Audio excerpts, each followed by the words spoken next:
किसान की कहानी। किसी गांव में रामू नाम का एक गरीब किसान रहता था। वह बहुत मेहनती और ईमानदार था। उसका एक छोटा सा खेत था जिसमें वह दिन रात मेहनत करता था। लेकिन हर साल फसल अच्छी नहीं होती थी। कभी सूखा पड़ता तो कभी बाढ़। फिर भी रामू ने कभी हार नहीं मानी। एक दिन की घटना। एक बार रामू ने अपने खेत में अनाज बोने की तैयारी शुरू की। उसने अपनी पूरी जमा पूंजी से अच्छे बीज खरीदे। जैसे ही उसने बीज बोने शुरू किए, आसमान में काले बादल छा गए और तेज बारिश होने लगी।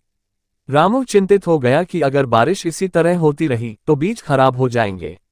रामू ने भगवान से प्रार्थना की, हे भगवान, मेरी मेहनत को व्यर्थ मत जाने देना। कुछ ही देर में बारिश रुक गई और सूरज निकल आया।